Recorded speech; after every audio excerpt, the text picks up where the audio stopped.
seberapa sanggup kita. Nah, Quran ini kalau makin sering kita baca, makin lancar kita, ya. Begitupun di dalam sholat kita. Berapa sih prestasi yang pernah kita capai di dalam sholat? 100 rakaat. Pernah sholat sunnah nggak? Belum. Nah, belum ada prestasi. Ya, menghatamkan Quran. Berapa prestasinya kita? Wah, baru 3 bulan sekali hatam. Khair, nggak apa-apa. Tingkatkan. Jadi 2 bulan. Tingkatkan jadi 1 bulan. Tingkatkan jadi 2 pekan. 2 pekan sekali hatam Quran. Tingkatkan menjadi 1 pekan sekali hatam Quran. Tingkatkan menjadi 3 hari sekali hatam Quran. Ini puncak amal. Paling tidak kita pernah mencoba dan pernah punya daripada amal-amal terbaik. Begitupun di dalam sedekah kita, di dalam perbuatan-perbuatan amal kita, usahakan kita mencontoh para salaf kita.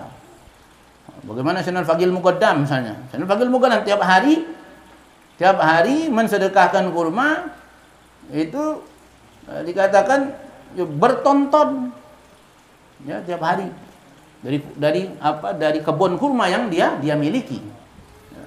Ada seperti itu. Mudah-mudahan kita semua ini dimudahkan oleh Allah Subhanahu wa taala di dalam menggapai puncak-puncak amal. Jadi kalau kita sudah dapat puncak amal itu, maka jangan bagi tahu orang lain, simpan. Nah, jangan kasih tahu orang, diam-diam aja. Kalaupun kita mau menceritakan, ceritakan kepada orang yang bisa menyimpan rahasia kita. Cukup diketahui orang yang ada di dalam rumah kita. Ya, mungkin itu nanti bermanfaat kapan? Ketika kita sudah meninggal. Ya, ketika kita sudah meninggal, maka orang bisa ngambil pelajaran.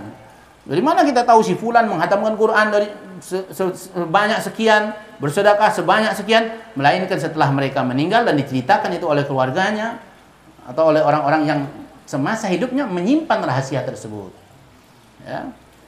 Nah, begitulah ma'asyiral hadirin wal hadirat rahimani wa rahimakumullah. Kemudian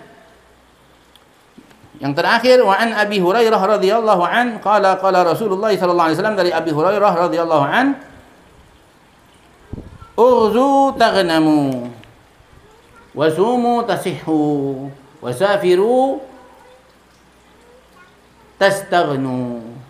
Rawahu Tabarani wa rijalun isnadihi thiqat.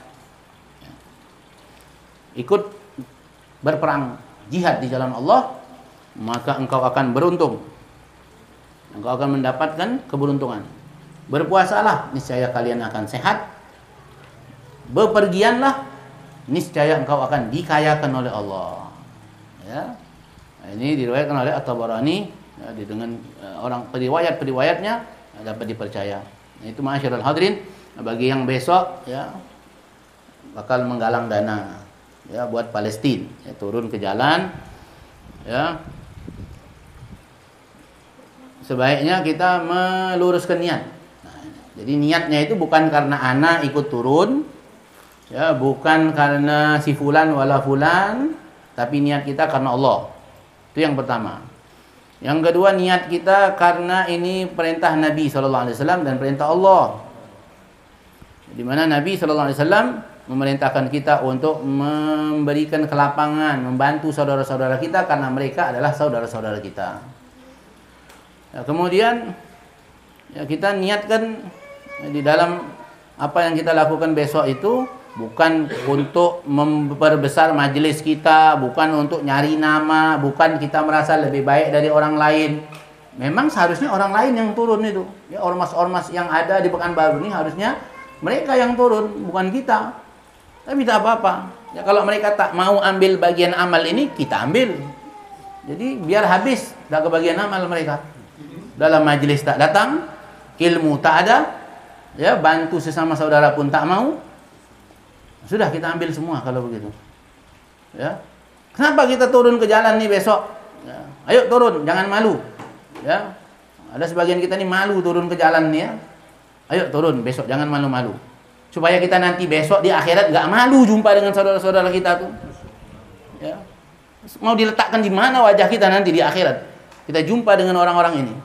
Ya, dengan saudara-saudara kita ini. Maka tidak usah malu besok. Ayo turun.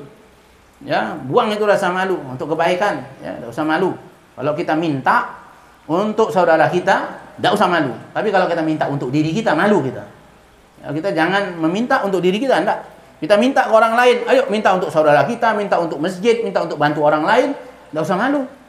Ya, nanti mereka di yaumil qiyamah akan berterima kasih itu orang-orang itu yang kita minta ya waktu di dunia ini, nanti di akhirat dia akan terima kasih kepada kita.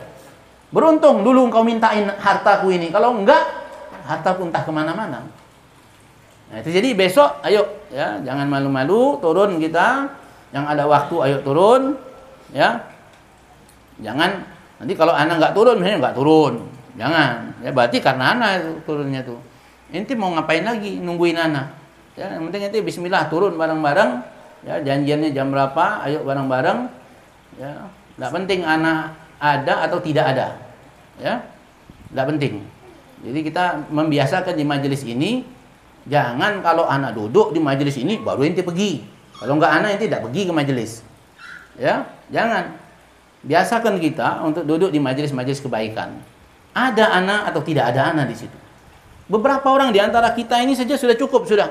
Ya, ada beberapa orang mewakili, wah di majelis ini dia ada, di majelis ini dia ada, di majelis orang tahu dia ini dari Baitul Habib.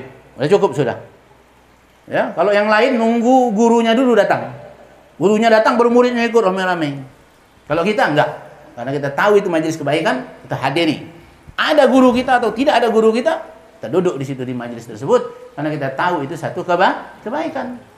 Harus seperti itu, ya, harus seperti itu. Kita harus membiasakan diri kita melakukan hal yang seperti itu. Insyaallah. Nah, ini saja. Wallahu a'lam bissawab. Subhanakallahumma wa bihamdika asyhadu an la ilaha illa anta astaghfiruka wa atubu ilaik. Alhamdulillah rabbil alamin.